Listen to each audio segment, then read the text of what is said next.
irmãos, tudo bem com vocês?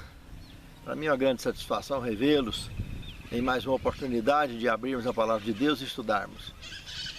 Eu vou deixar nos próximos momentos de vida no campo, que eu vou estar colocando agora a matéria para vocês, eu deixei algumas dicas para quem quer usar da própria natureza, recurso para corrigir problemas de saúde como dor no estômago, refluxo, azia, coisas do gênero. Enxaqueca, que é causada por enzimas desreguladas, aí a pessoa constantemente vai ter dor de cabeça.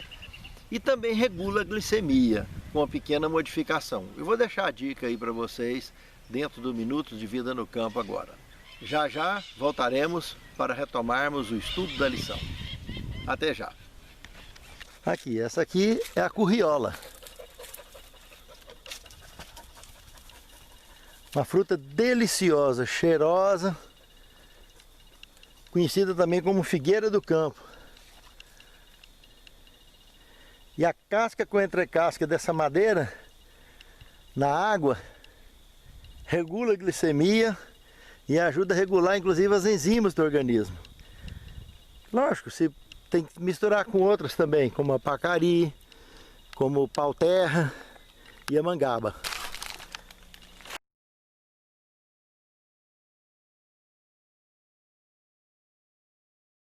Essa aqui é a pacari.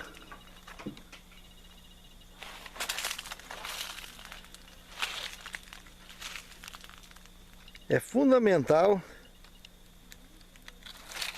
para dor no estômago, refluxo. Regula as enzimas, elimina até a enxaqueca, porque a enxaqueca é enzima desregulada. Sempre tem um vínculo de enzima desregulada. E aí quando a gente associa essa planta aqui, junto com a curriola, e com o pau-terra, e com a mangaba, casca e entrecasca, fica um espetáculo. A pacari e curriola em quantidade maior, tipo 18 cascas de pacari para 12 de curriola e 6 pau-terra e 6 mangaba. Casca com entrecasca, pedaço do tamanho de um palmo cada casquinha. Coloca na garrafa de 1,5 litro, 2 litros, completa com água. Põe na geladeira. E sempre que tomar, uma xícara de café todo dia, meia hora antes das refeições, é um espetáculo. Maravilha. Na primeira vez que toma, já sente os efeitos. E esse aqui é o pau-terra, que dá essa fruta, que abre em 3 partes, 4 partes.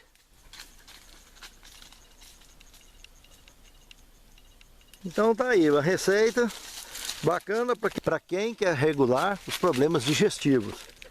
E se for para controle da glicemia, ao invés de pôr 18 cascas de pacari e 12 de curriola, inverte. Põe 18 cascas de curriola e 12 de pacari. O resto é igual. A mangaba e o pau-terra. Um forte abraço a todos. Detalhe, essa casca e entrecasca que nós vamos tirar dessas madeiras, não precisa de cortar no tronco da madeira para estragar a madeira. Corta galho, um galinho mais grosso um pouco, que dá certo de fazer isso. Para não danificar a natureza, não estragar, não colocar em extinção as plantas. Porque se tirar no tronco, vai comprometer a saúde da planta, com certeza. Mas cortando o galinho, você consegue preparar esse remedinho, que é a coisa mais simples. E para tomar em casa esse remedinho, você completa, todo dia você toma uma xícara de 50 ml, né? Meia hora antes das refeições e completa com água do filtro e põe na geladeira. Se ficar fora da geladeira, ele fermenta. Ele pode ficar só o primeiro dia que você faz fora, que é importante, tá bom? Então já já estudaremos a lição. Isso é vida no campo. Aqui então temos o tema desta semana, adoração no contexto da educação. Tributai ao Senhor a glória devida ao seu nome, trazei oferendas e entrai nos seus átrios. Adorai o Senhor na beleza da sua santidade. E é outra tradução de uma das Bíblias que eu tenho aqui, uma versão apenas revisada, João Ferreira de Almeida. Esse finalzinho aqui, ela comenta assim: adorai ao Senhor com trajes santos. Ou seja, claro, nós temos a roupa de ir para a igreja, a roupa de ir para o rio tomar banho, a roupa de ir para o clube, a roupa de passar o final de semana. Cada ambiente tem seu vestuário correto, né? Mas algo que nós precisamos prestar bastante atenção é que na parábola do filho pródigo, aquele indivíduo que foi nascido e criado debaixo da orientação religiosa, e até, por que não dizer, rigorosa, como era o judaísmo antigo, né? O filho pródigo, ele saiu e foi viver a vida dele de forma dissoluta, ou seja, ele escolheu a apostasia.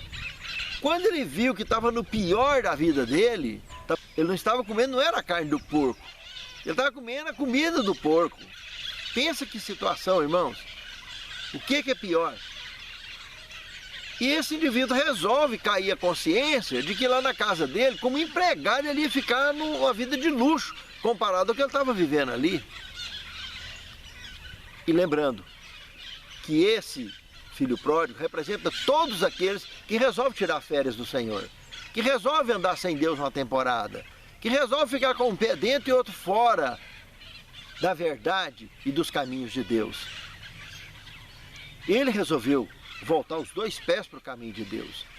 E o pai dele, que representa a Deus, de braço aberto o recebeu. E ainda disse assim, olha, dá um banho nele, corta o cabelo, corta as unhas, dá um trato, põe um anel de família no dedo dele de novo e coloca uma roupa bacana nele. E vamos fazer uma festa logo. E pronto, foi feita uma festa. Então, do jeito que a gente está, Deus recebe.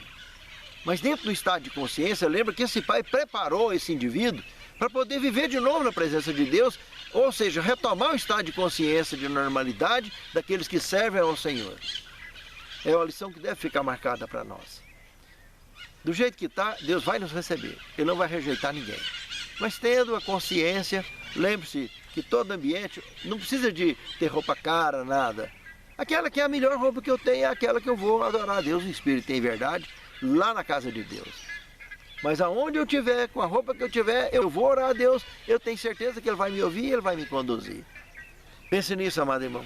Pense nisso, amado irmão. No segundo tema, todos adoramos alguma coisa. Irmãos, a ideia do autor aqui desse manual está correta. Eu endosso claramente, está no nosso DNA. Aliás, todas as nossas tendências, tanto para o bem quanto para o mal, está no nosso DNA. Nós somos incapazes de saber o que nós podemos fazer, tanto para o bem quanto para o mal. Basta a circunstância que optamos viver. E aí teremos uma definição. No Antigo Egito, algumas pessoas adoravam o faraó. Como lá na Babilônia também, em outros povos, os reis queriam ser deuses, fazer parte do panteão de crenças de deuses que existiam naquela época. E que na realidade, dentro do contexto de quem conhece a palavra de Deus, só existe um único Deus. E até um dos mandamentos de Deus, o primeiro, não terás outros deuses diante de mim. É o primeiro mandamento da lei de Deus. Então é muito interessante lembrar disso. Que existiu várias crenças e está no nosso DNA querer adorar.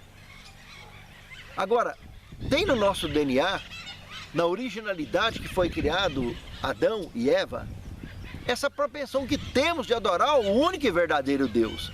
As confusões das babilonices da vida, das confusões da vida e misturadas com o pecado, nos leva a falsas adorações, a falsas impressões.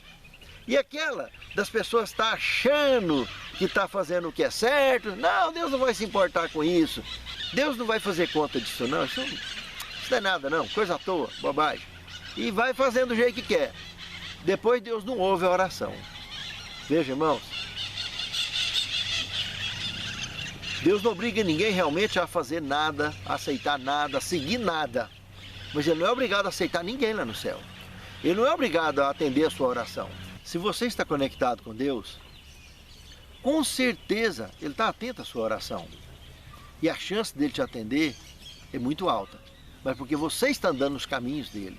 Porque você, nem que for lá do chiqueiro que o filho pródigo estava, resolveu olhar para ele e resolveu andar nos caminhos dele. Com certeza Ele vai te atender.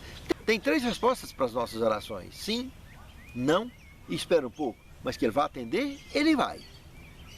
E isso alimentará a nossa fé. Mas se tivermos atendendo como os antigos egípcios, achando que servir a Deus do jeito que a gente acha que está certo, como foi o caso de Caim, né? Queria pegar a fruta e levar, e Deus pediu o cordeiro, porque só o cordeiro apontaria para o Messias que pagaria o preço no Calvário por nós. Então tem muita gente que quer servir com a oferta de Caim, Deus não escuta, Deus não atende essa oração, que é abominação pura. Deus aceita aquilo que Ele pede, o que Ele não pede, Ele não aceita. Não se esqueça disso. Se Deus nos aceitar, é servindo-o em espírito e em verdade, que comentaremos aqui dentro ainda do contexto, um pouco sobre isso. Servindo-o dessa maneira, Ele nos atenderá, jamais nos abandonará. E aliás, não é Deus que nos abandona, mas nós abandonamos, como está aí na parábola do filho pródigo. Nem que for temporariamente, que é o crente mequetrefe, né? Que anda, fica igual azeitona na boca de banguela, para lá, para cá, não firma, né? Uma fé vacilante, parecendo um eletrocardiograma, em cima e embaixo, não firma, não conecta. Isso aí é difícil, irmãos. É dar trabalho para Deus. Aí as orações desse tipo de crente não passa do teto, é complicado. Agora, se temos conexão com Deus, ou sim, ou não, ou espera um pouco, vai vir a resposta com certeza absoluta. Não tem como. Isso é bíblico, isso é incontestável. E olhando para esse ponto de adoração que muitos vão ao ponto de adorar imagens de escultura, seja de santo, seja do que for, meus amados, Êxodo capítulo 20, do verso 4 a 6, é bem claro. Não farás para ti imagem de escultura, de semelhança nenhuma que tem em cima no céu, de semelhança nenhuma que tem embaixo na terra, nem nas águas, nem debaixo das águas, e nem a servirás, porque eu sou o Senhor teu Deus, Deus zeloso, que visita a maldade dos pais dos filhos, até a terceira e quarta geração daqueles que me aborrecem, e faço misericórdia a milhares dos que me amam e guardam os meus mandamentos.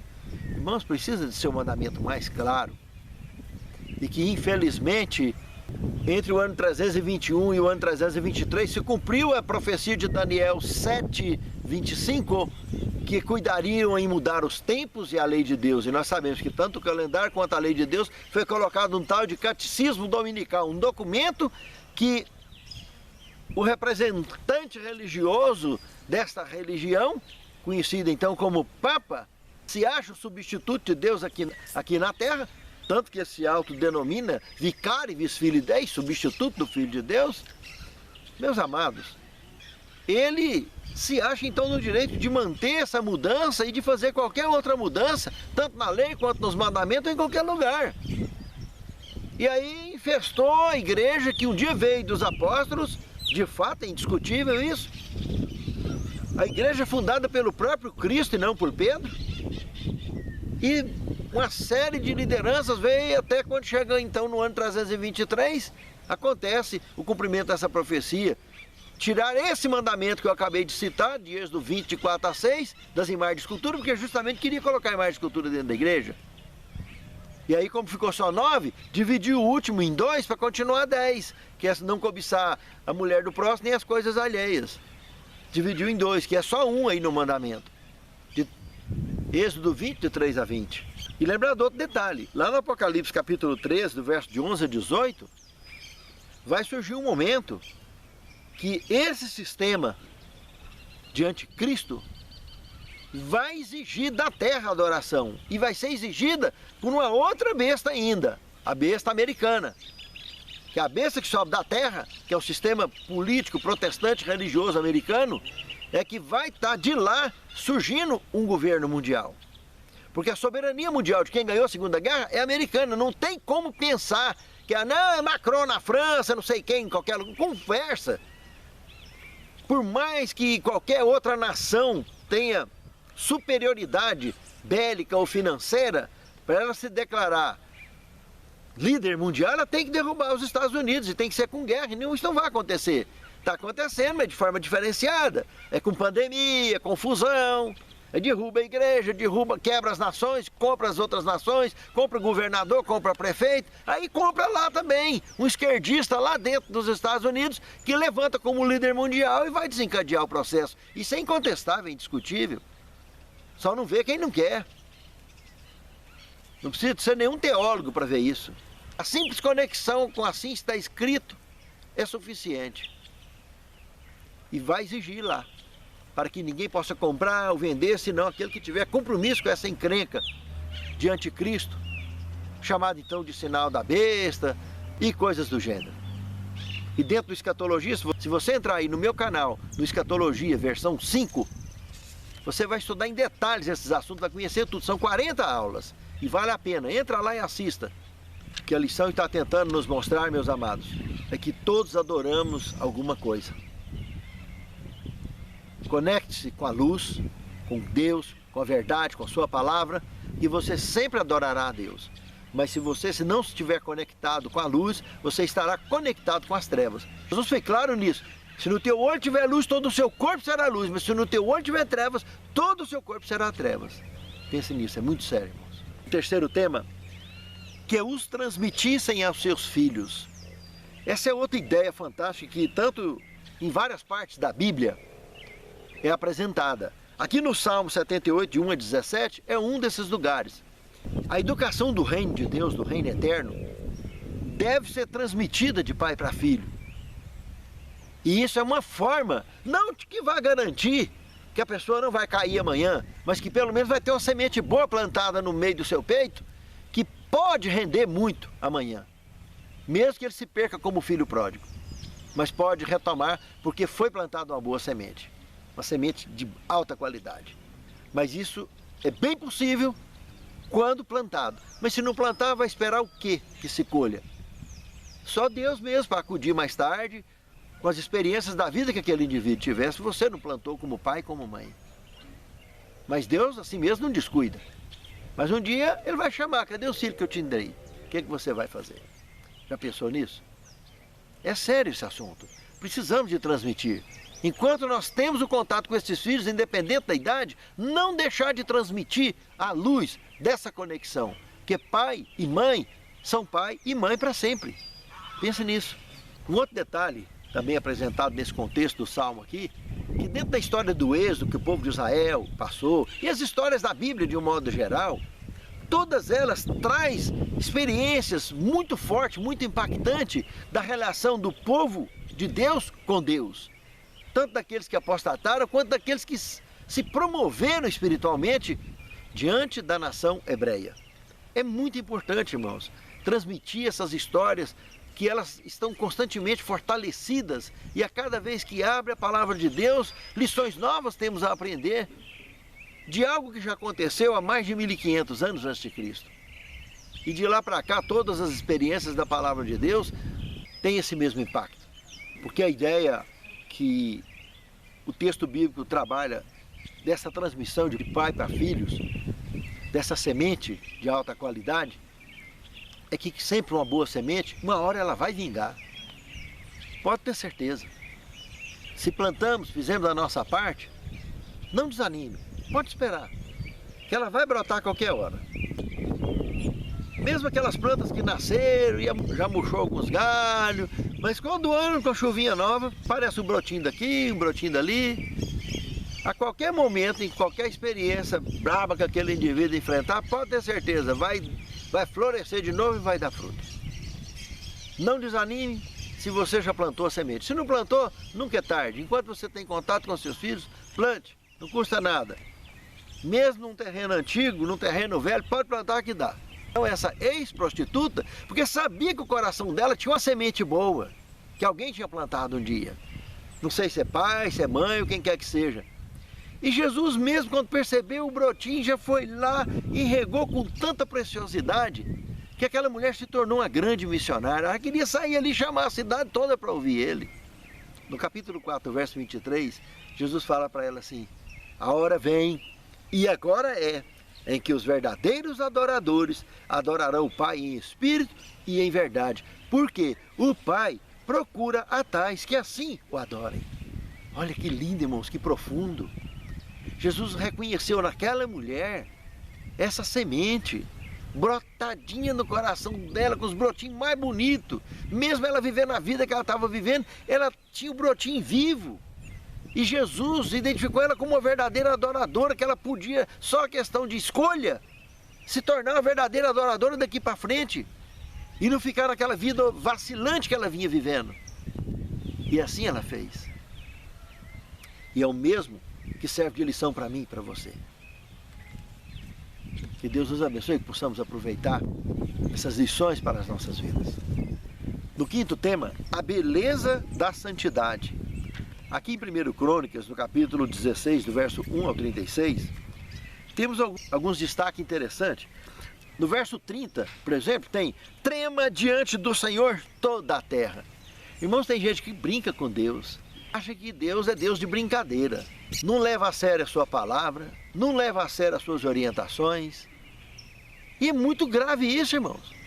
Só de olhar para a parábola do filho pródigo, alguém que nasceu num berço de ouro, está comendo lavar de porco, bolota que tratava de porco.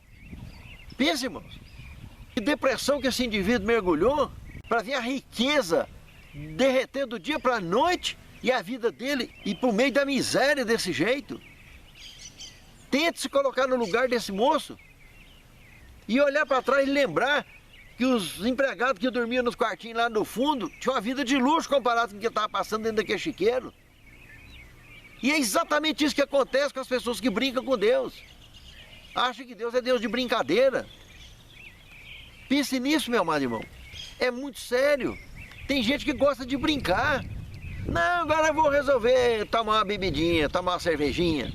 Não, agora eu vou resolver beber café. Não, agora eu vou resolver beber uma pinguinha. Não, agora eu vou comer uma carninha de porco. Não, agora eu vou fazer... Vai brincando.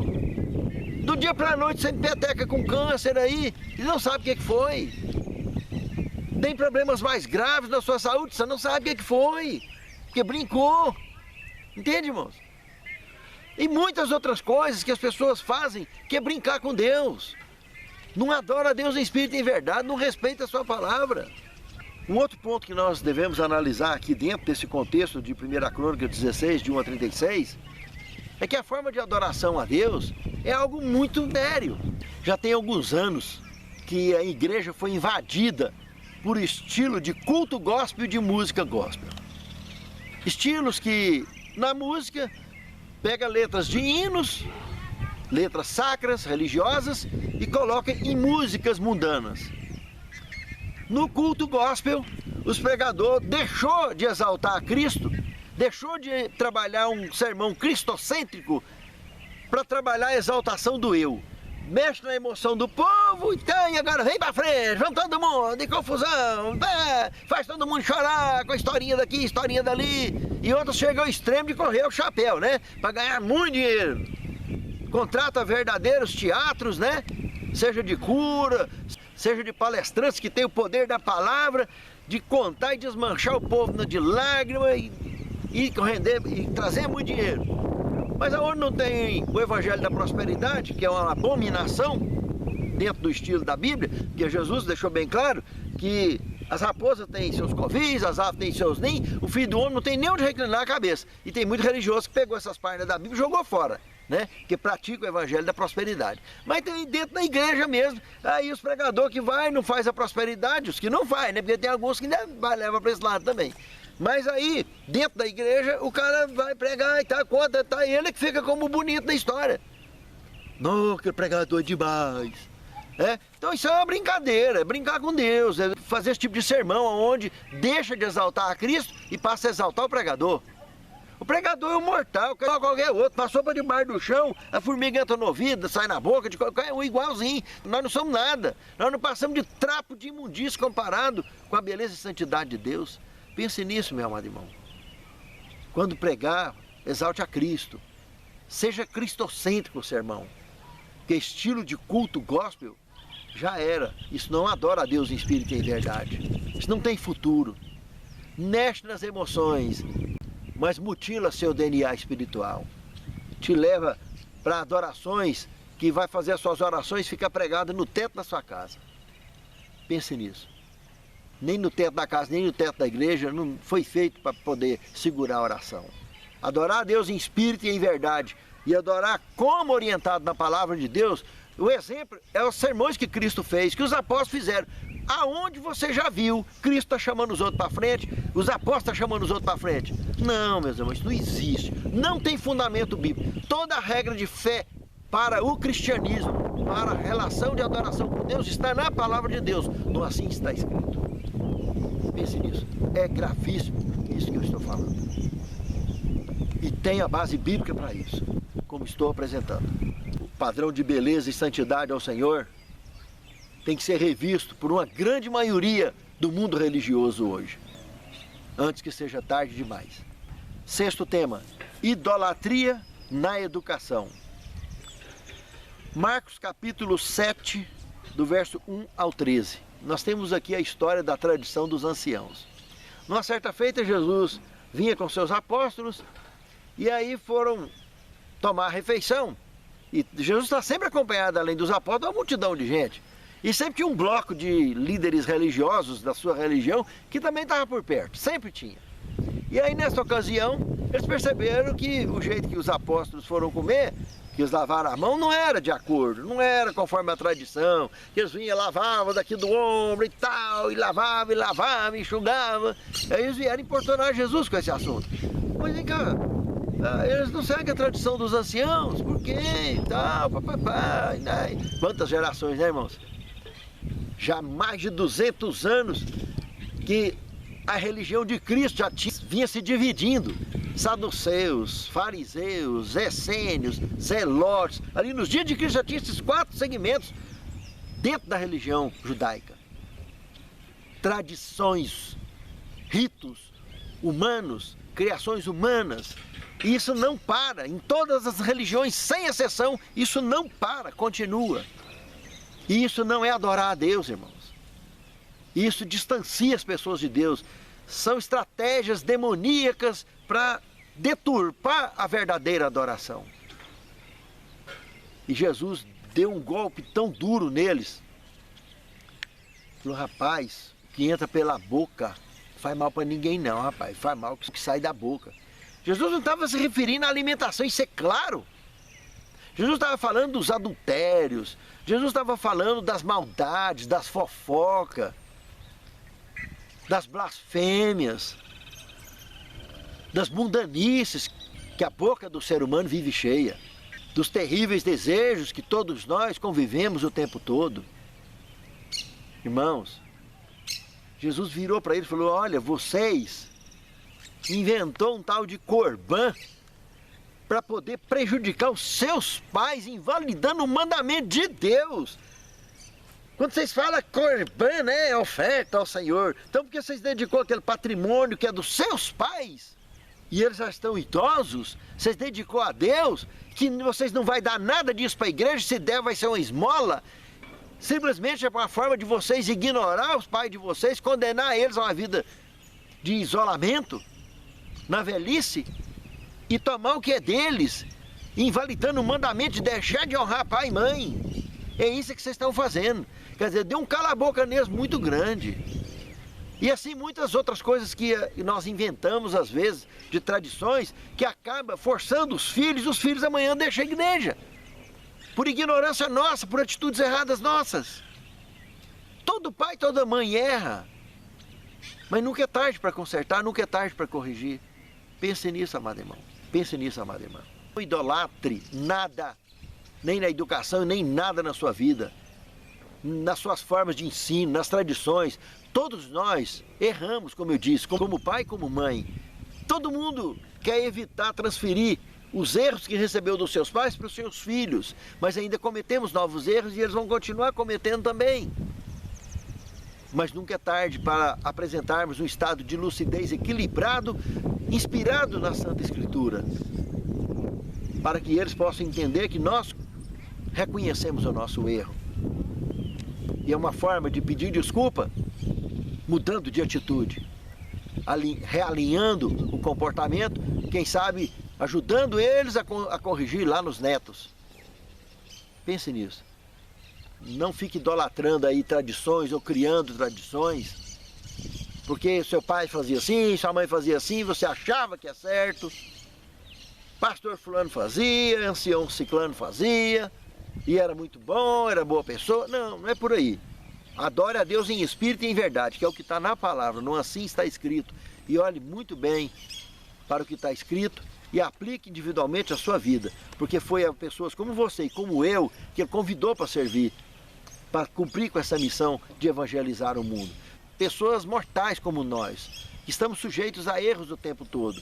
Muitas pessoas ficam olhando para nós e ficam buscando, ele não é perfeito, não vou seguir esse indivíduo, não tem que seguir a gente mesmo, não, tem que seguir a Cristo. Mas não pode estar olhando para os nossos defeitos, porque defeito é o que nós somos uma fábrica de defeitos desde que nós nascemos. Mas temos um DNA que veio de Deus, que nos chama nessa dignidade de adoração verdadeira, de adorarmos a Deus em espírito e em verdade. E conectando com a luz, nada nos atrapalhará.